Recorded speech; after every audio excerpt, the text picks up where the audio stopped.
দেখুন, যাদবপুর একটা সেন্সিটিভ লোকসভা কেন্দ্র। এই যাদবপুর কেন্দ্রের আগে যিনি সাংসদ ছিল তাকে আমরা কখনো এলাকায় দেখিনি। এখন আমাদের বিজেপির যিনি প্রার্থী, তিনি একজন ডক্টরেট লোক এবং তিনি খুবই হাইলি এডুকেটেড লোক, এবং বিজেপির জেতার সম্ভাবনা আমাদের এখানে 110%। ঠিক আছে, কারণ মানুষ এই তৃণমূলের দুর্নীতি, লুটতরাজ বা মামলাদের সম্মান নিয়ে এই যে সম্মানহানির ঘটনা রোজ মানুষ দেখছে, এবং এবারে আমরা 400 আসন নিয়ে সারা ভারতবর্ষে আসছি, এবং এই যাদবপুর লোকসভা কেন্দ্রে আমরা 110% আমরা বিজয়ী হব।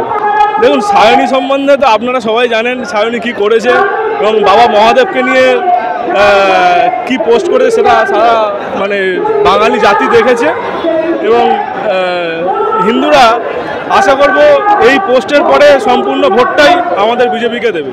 90%, 100। আমি এটা সব সাধারণ মানুষই জানে কেন জিতবে, এটা আর ব্যক্ত করে কিছু বলার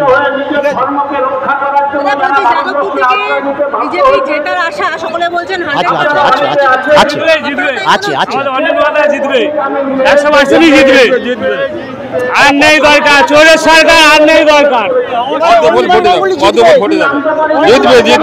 জিতবে দিল্লিতে পাঠাবো আমরা। দিল্লিতে অবশ্যই যাবে, দিল্লিতে যাদবপুর জিতবে, আমাদের অনির্বাণ গাঙ্গুলি জিতবে, বিজেপি জিতবে, অনির্বাণ দা অনেক ভোটে জিতবে, অনেক ভোটে জিতবে। বেইমানি করেছে, কিন্তু আমরা সেটা চাই না। আমরা গাঙ্গুলিকে, আমরা যাদবপুর কেন্দ্রে আমরা চাই এটা।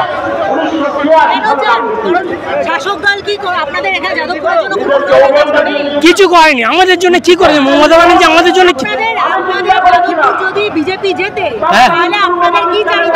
হ্যাঁ, আমাদের আঙ্গুলি গঙ্গোপাধ্যায় যাবে, পার্লামেন্টে যাবে, এটা আমরা চেয়েছি। আজকে জিতবে উনি।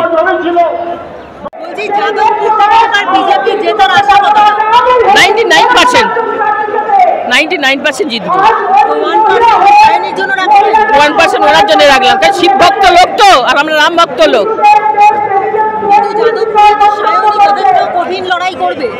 করুক, ওর লড়াই তো আমরা দেখে নিয়েছি। একটা মেয়ে ছেলে হয়ে ওই রকম ভাবে দেবতার নামে হিন্দু হয়ে, হিন্দু মহিলা যদি হতো, সত্যি সত্যি হিন্দুর ঘরে যদি জন্ম হতো, তাহলে ওই রকম ভাবে আমাদের দেবতাকে নিয়ে এরকম করতো না। মুসলিম দেবতাকে নিয়ে একটু বলে দেখুক, মুসলিম দেবতাকে নিয়ে একটু বলে দেখুক, দেখি ওদের কত হিম্মত আছে। সায়নী, ওরা তো মোল্লা তোষণ করে, তার মুসলমান তোষণ করো, আমরাও মুসলমান তোষণ করি, ওটা কিছু নয়। ওরা যেহেতু কঠোরভাবে করে, তাহলে কেন ওই রকম করে আমাদের হিন্দুদের দেবতাকে করবে? ওই মুসলমানদের বলুক একটু, দেখে কেমন হিম্মত। তাহলে কি আপনার মনে হচ্ছে যে এবারে হিন্দু ভোটের সঙ্গে মুসলিম ভোটও আসবে? হ্যাঁ, আসবে নিশ্চয়ই, কেননা সিএ করা হয়েছে। সিএর ধরুন আমরা এখানকার স্থানীয় মুসলমানদের কিছু ইয়ে করবো না। যারা পাকিস্তান থেকে এসে, বাংলাদেশ থেকে এসে, আফগানিস্তান থেকে এসে, নিশ্চয়ই তাদেরকে তাড়াবার একটা ব্যবস্থা হবে। তারা এখানে থাকবে কেন?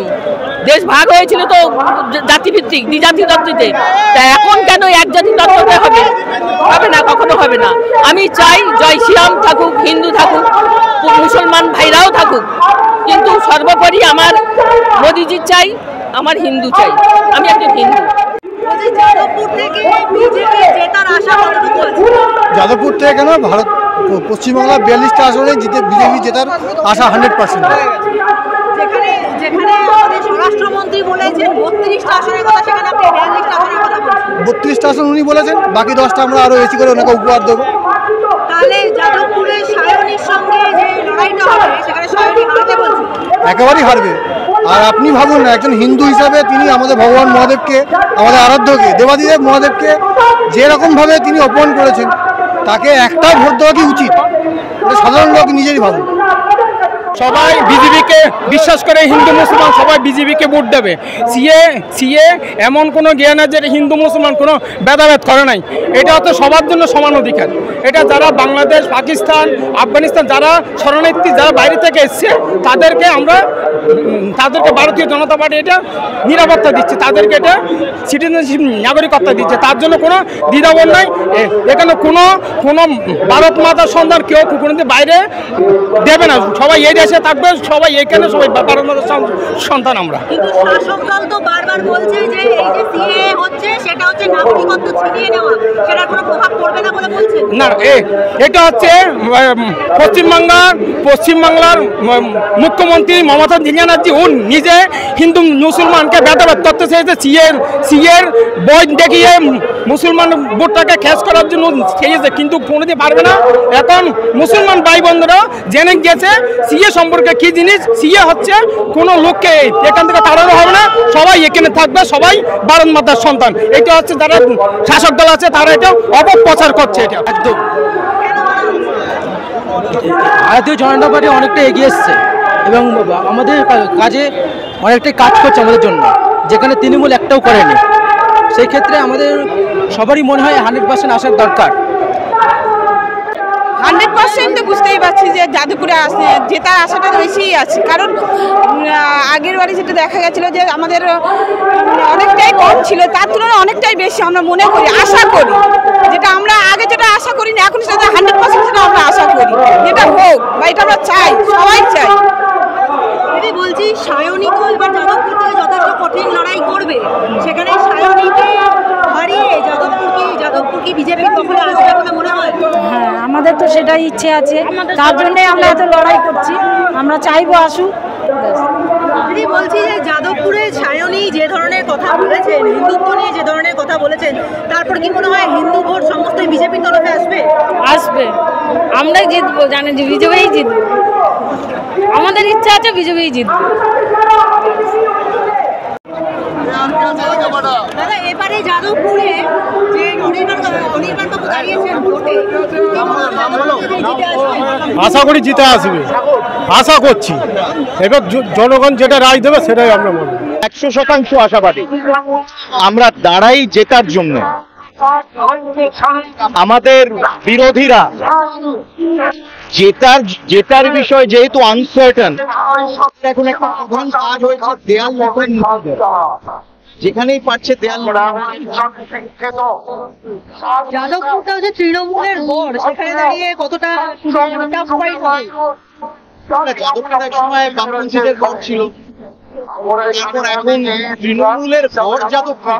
তৃণমূল ক্ষমতায় আছে বলে তারা বিভিন্ন এলাকা দখল করে রেখেছে এবং সেই জন্য মানুষ পরিবর্তন চায়। 2011-তে মানুষ ব্যাপক পরিবর্তন দেখেছে। 2019-এ প্রধানমন্ত্রী নরেন্দ্র মোদীকে তৃতীয়বার নির্বাচিত করার জন্য পশ্চিমবঙ্গের মানুষের ইম্পর্টেন্ট সেই জন্য গড় বলে কিছু নেই। নরেন্দ্র মোদী প্রধানমন্ত্রী করতে চায় পশ্চিমবঙ্গের মানুষ, যে রাজ্যে সবচেয়ে বড় জমিদারি সরকারকে শেষ করতে হবে, সবচেয়ে বড় জমিদারি সরকারকে এই পশ্চিমবঙ্গে আমাদের বঙ্গোপসাগরে নিক্ষেপ করতে হবে। যারা দিল্লির সরকার নরেন্দ্র মোদী সরকারকে জমিদার সরকার বলে, তারাই কিন্তু জমিদারি প্রথা এই পশ্চিমবঙ্গে চালু করেছে। নাম নিতে চাই না, তাও নাম নিতে হবে।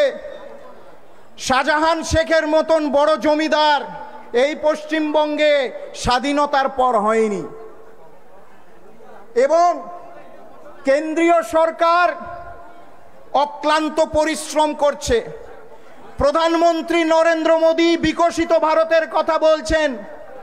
প্রধানমন্ত্রী নরেন্দ্র মোদী পশ্চিমবঙ্গকে প্রথম সারির রাজ্যে পরিণত করার কথা বলছেন। তারা সহ্য করতে পারছেন না।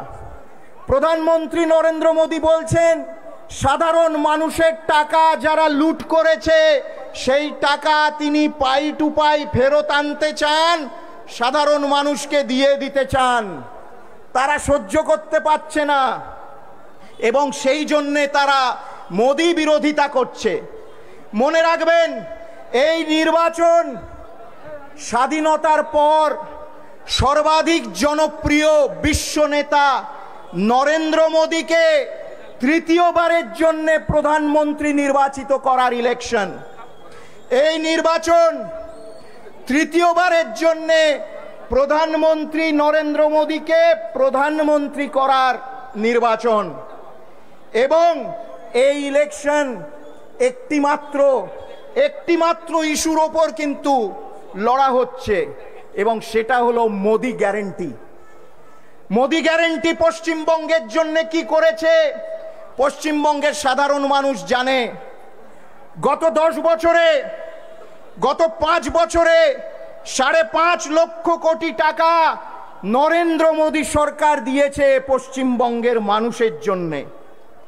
গত 5 বছরে 80,000 কোটি টাকা খাদ্য সাবসিডি দিয়েছে নরেন্দ্র মোদী সরকার এই পশ্চিমবঙ্গের মানুষের জন্যে। এবং গত 10 বছরে 100% খরচা হয়েছে পশ্চিমবঙ্গে গ্রামীণ উন্নয়নের জন্যে। আপনারা বলবেন, পশ্চিমবঙ্গের মানুষকে আমরা জিজ্ঞেস করি যে এই হলো জমিদারি প্রথা, তাহলে জমিদারি প্রথা কোনটা? এ যদি জমিদারি প্রথা না, এই রাজ্য সরকার তার খাতের বরাদ্দ টাকা কেন্দ্রের প্রকল্পের জন্য দিচ্ছে না। এই রাজ্য সরকার তার খাতের বরাদ্দ টাকা কোনো কেন্দ্রীয় প্রকল্পের জন্য দিতে অস্বীকার করেছে, জমি দিতে অস্বীকার করেছে, প্রকল্পের টাকা দিতে অস্বীকার করেছে।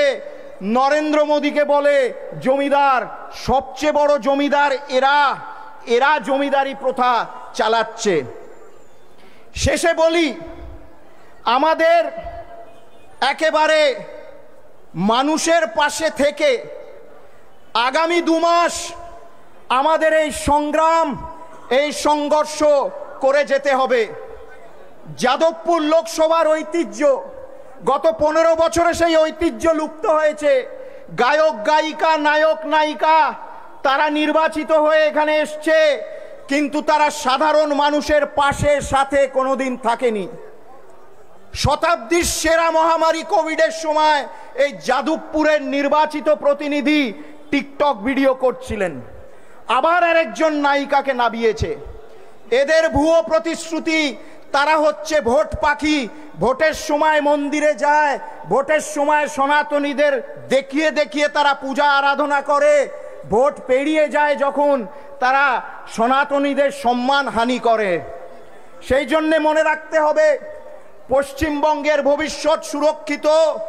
প্রধানমন্ত্রী নরেন্দ্র মোদীকে আরো বেশি করে এই পশ্চিমবঙ্গ থেকে তাকে সাংসদ পাঠাতে হবে। এই যাদবপুর লোকসভাকে জিতিয়ে, ভারতীয় জনতা পার্টিকে জিতিয়ে টিম মোদির সাথে জুড়ে দিতে হবে। এবং আজকে যারা অন্যের আমাদের দেয়াল লিখন মুছে দিচ্ছে, আমাদের ফ্লেক্স ছিঁড়ে দিচ্ছে, তাহলেই বোঝা যাচ্ছে যে তারা কতটা বিচলিত। না হলে একটা পদ্মফুল কোথাও ফুটতো, একটা ফ্লেক্স কোথাও লাগানো হতো, সেই ফ্লেক্স কেটে দিচ্ছে, ছিঁড়ে দিচ্ছে, দেয়াল মুছে দিচ্ছে। তারা বিচলিত, মানুষের সমর্থন তারা পাবে কি পাবে না এই নিয়ে তাদের মনে সংশয় আছে। আসুন আমরা সংকল্প নিই, 370 বিজেপি, 400 এনডিএ, 369 বিজেপি এবং তার মধ্যে 370তম যাদবপুর লোকসভা, এবং প্রধানমন্ত্রী নরেন্দ্র মোদীকে আমরা যাতে উপহার দিতে পারি, এই আমাদের সংকল্প হতে হবে। শেষে বলি, এখানে যারা আঁতাত করে নিজেদের প্রচার করছে, কাস্তে হাতুড়ি এবং ঘাসফুল হাত মিলিয়ে তারা প্রচার করছে, স্লোগান করছে, হঠাৎ কাস্তে হাতুড়ি চিন্তা বাঙালি উদ্বাস্তুদের নিয়ে কই 1979 সালে চিন্তা হয়নি তো? যখন মরিচঝাপিতে বাঙালি দলিত হিন্দু উদ্বাস্তুদের গণহত্যা করেছিল প্রথম বামফ্রন্ট সরকার, তখন তাদের উদ্বাস্তুদের নিয়ে মাথা ব্যথা ছিল না। ছেড়ে দিন, নরেন্দ্র মোদী প্রতিজ্ঞা করেছে এবং আমাদের মাননীয় বিরোধী দলনেতা বলেছেন, একটাও চাকরি, একটাও নাগরিকত্ব কারুর যাবে না। সিএ হচ্ছে নাগরিকত্ব দেওয়ার আইন, নাগরিকত্ব কেড়ে নেওয়ার আইন নয়। যারা কুমির কান্না কাঁদছে আজকে, তাদেরকে আমাদের মুখোশ তাদের খুলে দিতে হবে। আমরা আজকে এই ভরা জনসভা থেকে আমাদের নেতৃত্বের সামনে আমাদের আগামী দিনের সংকল্প, যাদবপুর লোকসভাতে ভারতীয় জনতা পার্টিকে জিতিয়ে নরেন্দ্র মোদীর খাতে সেই যাদবপুর লোকসভাকে আমাদের দিয়ে দিতে হবে।